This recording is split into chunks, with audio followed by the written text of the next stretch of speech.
7:59 de la mañana y a esta hora nos visita aquí en Abre los Ojos Salomón Lerner Febres, expresidente de la Comisión de la Verdad y la Reconciliación. Buenos días, Salomón, gracias por venir.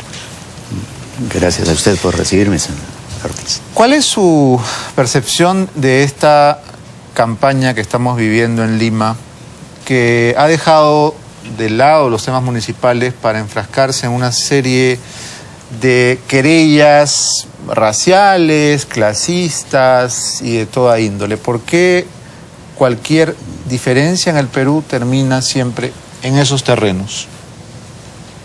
Porque en el fondo esos problemas son problemas viejos que no están resueltos y que aparecen cada vez que hay una ocasión más o menos propicia para ello.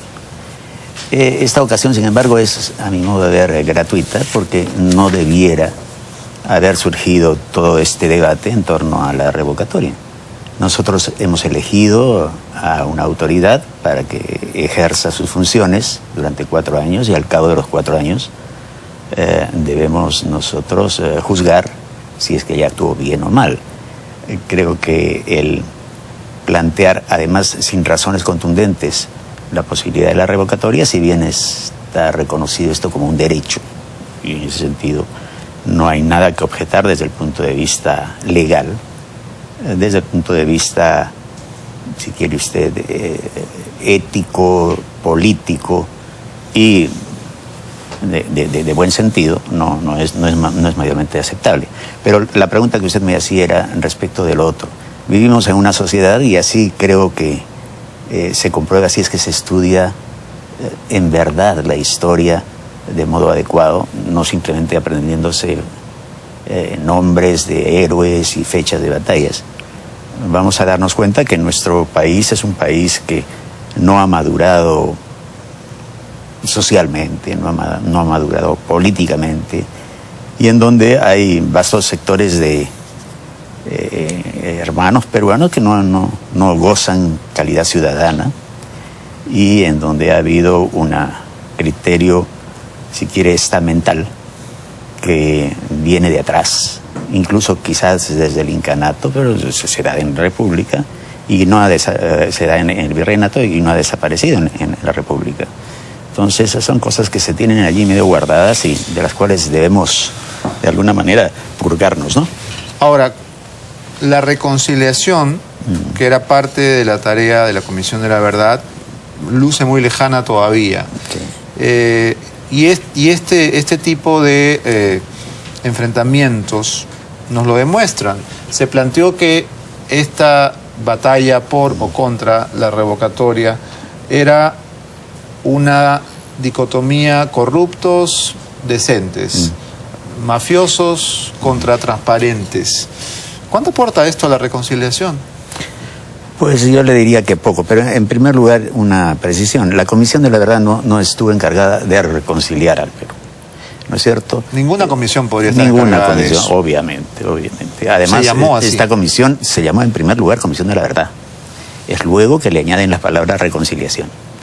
Y nosotros, dentro de la comisión, entendimos que uno de nuestros mandatos era decir qué caminos debía recorrer la sociedad peruana y el Estado peruano para conseguir a lo largo de un proceso que va a tomar tiempo lo que podría llamarse un estado de conciliación nacional, porque reconciliación un poco evoca la idea de un pasado idílico que de algún modo se desacomodó y que hay que regresar a él.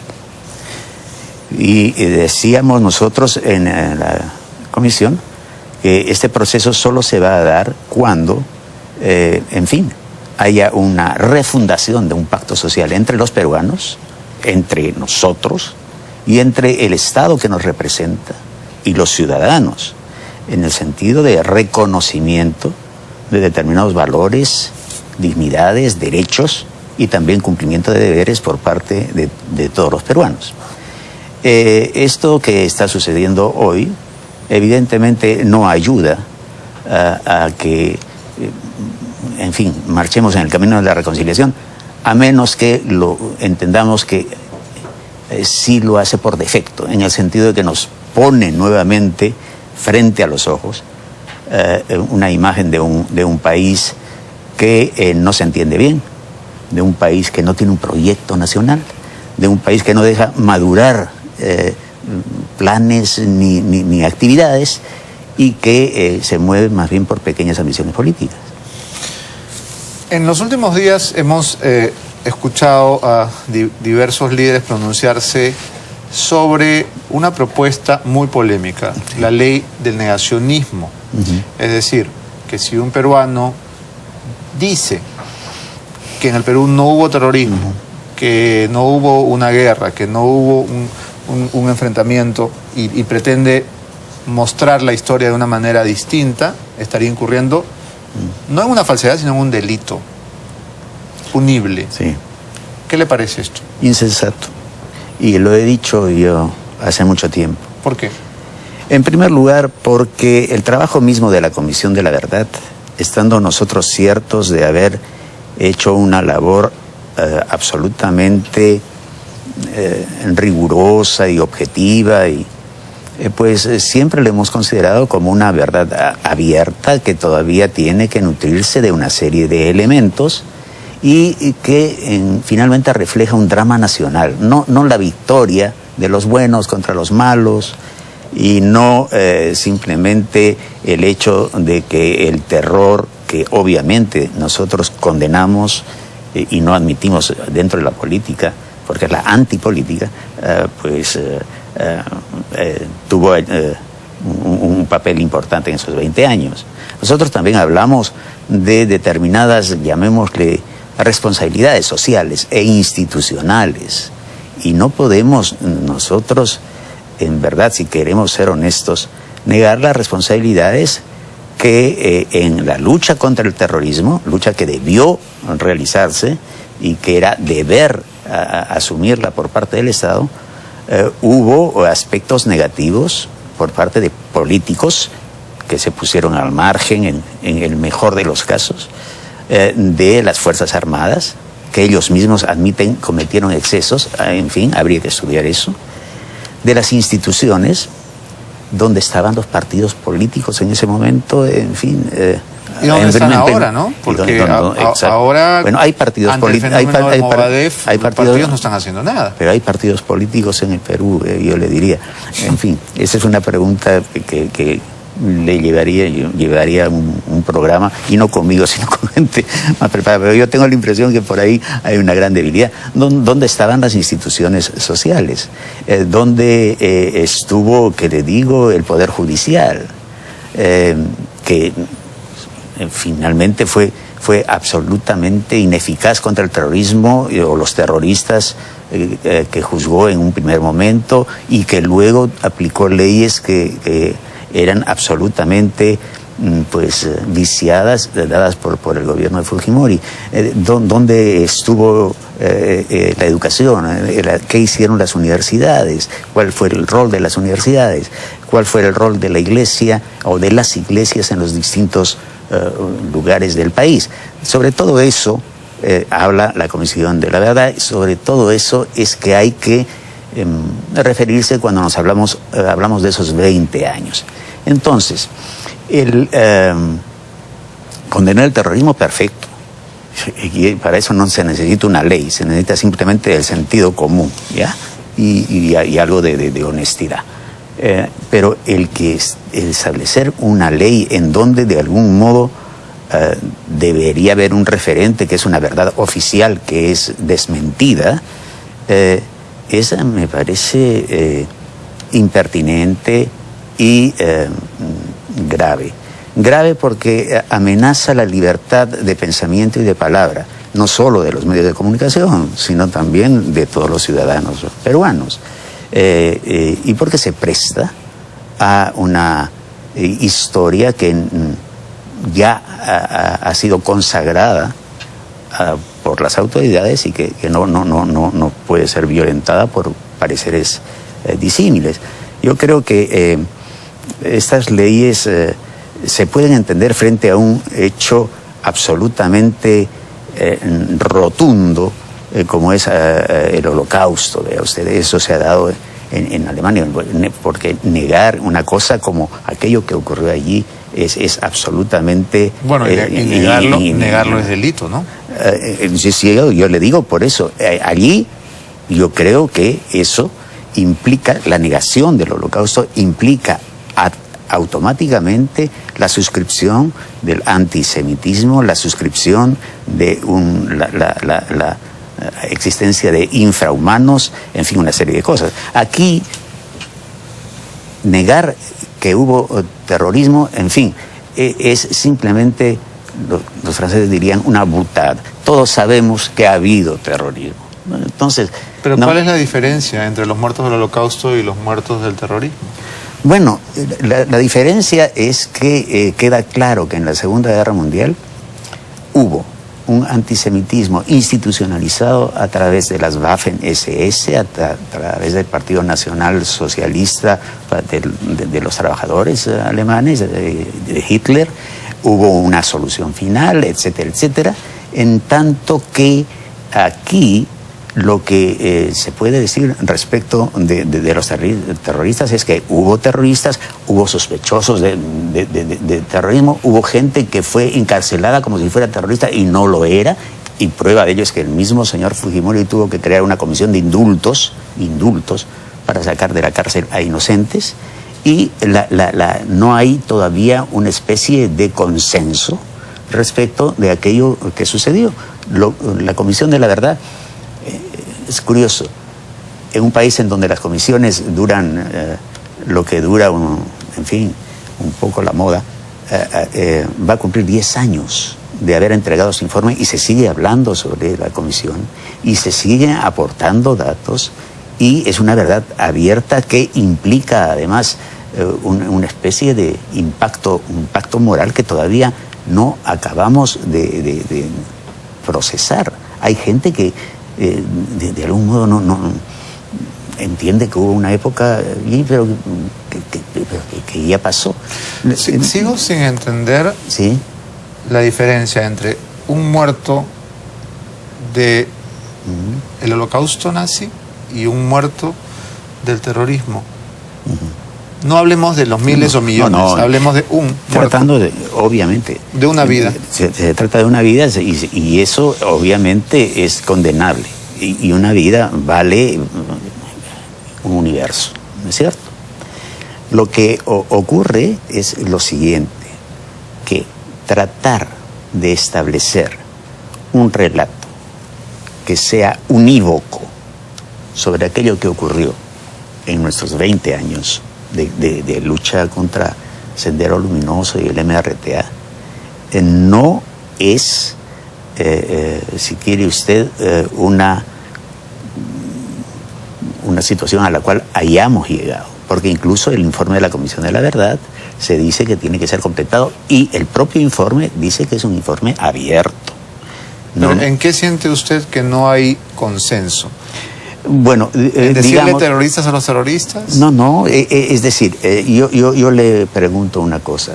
Si es que alguien señala, como se indica en la Comisión de la Verdad, en alguno de las conclusiones, que hubo delitos de lesa humanidad y violación generalizada y en determinados sitios y tiempos por parte de las Fuerzas Armadas. Si decir eso va a estar contemplado dentro de esta ley o no. Lo que le quiero decir es que es un problema muy, si quiere usted, complejo, como para que desde el poder, y estableciendo límites que son muy ambiguos entre lo que es libertad de opinión y de palabra, pues se pueda decir esto se tiene que decir y esto no se puede decir. No sé si usted... Pero en Alemania sí hay esa ley. Entonces es que no veo por qué decir no hubo holocausto nazi es delito, y decir no hubo terrorismo no puede ser delito. Porque en Alemania ha habido todo un proceso por el cual han tenido que pasar 2 generaciones para establecerse una, si quiere, conciencia nacional de aquello que significó la falta del, digamos, de un sector del pueblo alemán o del pueblo alemán frente a el mundo. Aquí lo que ocurre es que las cosas todavía no terminan de aclararse. El día que las Fuerzas Armadas en nuestro país, el día que las instituciones que debieron actuar o personas que debieron actuar y no lo hicieron, lo reconozcan, ese día nosotros podremos establecer los canales adecuados para trabajar ya legalmente al respecto. Hay cosas que se pueden hacer. De hecho, por ejemplo, el Movadef no puede ser inscrito como partido político a juicio de la propia Comisión de la Verdad. Lo dice la Comisión de la Verdad. Las ideas de Sendero Luminoso son la antipolítica y no pueden constituir un movimiento político. Entonces estamos en contra de la presencia dentro de la democracia de elementos que tratan de minarla por dentro. Hay que ser tolerantes, obviamente, salvo con la intolerancia. La intolerancia es la negación de la tolerancia. El Movadef está solicitando amnistía para Abimael Guzmán y al mismo tiempo, en el otro extremo del espectro, el fujimorismo está pidiendo indulto para Alberto Fujimori. Reconciliar no es justamente olvidar, no es lo contrario. No. Yo creo que un elemento importantísimo de la reconciliación es el no olvidar. Un elemento importantísimo dentro de la reconciliación es la justicia. ¿Amnistía no viene de amnesia? Sí, pues eso es una cuestión, si quiere usted, que ha derivado semánticamente mal. Amnistía es amnesia es olvidar, y si es olvidar, entonces no cabe la amnistía para que así se olviden cosas que son inolvidables para la historia del Perú. Yo creo que allí lo que tiene que hacerse es aplicar la justicia. Yo creo que eso no va reñido con el arrepentimiento y el perdón.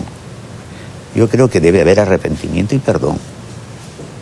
Pero perdón es una cosa que solo puede darla aquel que ha sido ofendido en última instancia, la víctima. No perdonar en nombre de otros o pedir perdón en nombre de otros. Y además simplemente en forma retórica para cumplir un requisito y así abrir campo a la reconciliación, nos lleva simplemente a un fraude. Pero en el caso del indulto, el presidente pide perdón en nombre de otros, porque, vamos, Alberto Fujimori no ha hecho algo directamente contra Ollanta Humala-Tazo, sino que ha sido juzgado por una serie de hechos que han afectado a todo el Perú. Si él decidiera indultarlo, lo está perdonando en nombre del país, ¿verdad? Y por eso yo no soy partidario de indulto. ¿En ningún caso? Vea usted, creo que el señor Fujimori es una persona que en última instancia, como todo ser humano, merece morir con dignidad y merece ser tratado, si es que... no vivir con dignidad, sino morir con dignidad. ¿Usted cree que vive de manera indigna? No lo creo. Le pregunto porque me dice, merece morir. Si usted me dice que yo merezco morir con dignidad, yo preferiría merecer vivir un poquito con dignidad. Yo creo que aquí hay que hacer una distinción, señor Ortiz, en torno al tema vivir con dignidad. Uno puede vivir con dignidad en un primer nivel de comprensión, que es el vivir sin que nada le falte, siendo tratado como un ser humano que tiene derechos, etcétera, etcétera. Yo creo que vivir sin libertad es indigno. Bueno, pero hay veces en los cuales lo que corresponde a alguien por los hechos que ha cometido es recibir la pena correspondiente, y allí la indignidad no es algo que se le haya regalado, es algo que alguien se lo ha ganado.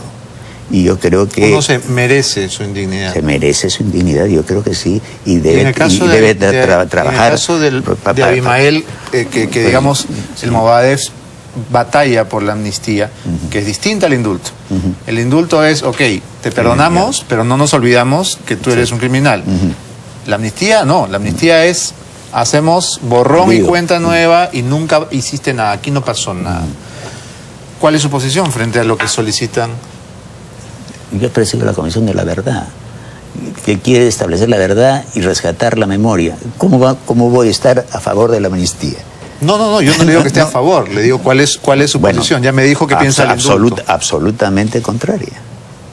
Yo creo que además se necesita, y no es que esté sacrificando a la persona por simplemente gestos, sino porque además creo que en el fondo las cosas se necesitan establecer las situaciones ejemplares que sirvan de lección moral al país. Y creo que estos señores han hecho los méritos, entre comillas, suficientes para convertirse en estos paradigmas de la antimoral, de aquello que no se debe hacer. Entonces, si el Congreso apoyara o aprobara la ley de negacionismo, que todo indica que va a suceder, porque he entrevistado a muchos congresistas que están entusiasmados con la idea, ¿cuál va a ser la consecuencia? ¿Que mucha gente va a terminar presa solamente por haber opinado? Vea, señor Ortiz, empecemos por lo siguiente. Nadie puede negar o afirmar cosas que no conoce. ¿Por qué no empezamos por la educación? De tal manera que las personas, cuando afirmen algo o nieguen algo, puedan efectivamente asumir la responsabilidad de su dicho. Si nosotros no enseñamos a los jóvenes y a los niños y a otras gentes sobre lo que realmente ocurrió en el país, ¿cómo así podemos nosotros plantear una ley en la cual se les dice no pueden decir tal cosa porque si no incurren en delito? En primer lugar, uno tiene el derecho y el Estado tiene la obligación de respetar ese derecho de conocer, porque solo se puede hablar sobre lo que se conoce. Y la verdad es que han pasado ya 10 años de la entrega del informe final de la Comisión de la Verdad, han pasado, que le digo, desde 1980, son 33 años de que empezó este fenómeno subversivo, y hay jóvenes hoy que no saben en absoluto qué es lo que pasó. Lo escucharon de pronto de sus padres, si es que los padres quieren hablar, pero no se estudia en las escuelas. Y evidentemente esas personas fácilmente pueden ser engañadas por cantos de sirena que una vez que entran en la universidad o en determinados medios les dicen: este es un país injusto, aquí hay personas que no son protegidas por la ley, a las cuales no les llega la justicia, a las cuales no les llega la oportunidad de trabajo, a las cuales no se les da ni siquiera una posta de salud, a las cuales se les explota en su trabajo, que son, y ahí viene toda la cuestión del racismo. Esas no son cantos de sirena, esa es la verdad.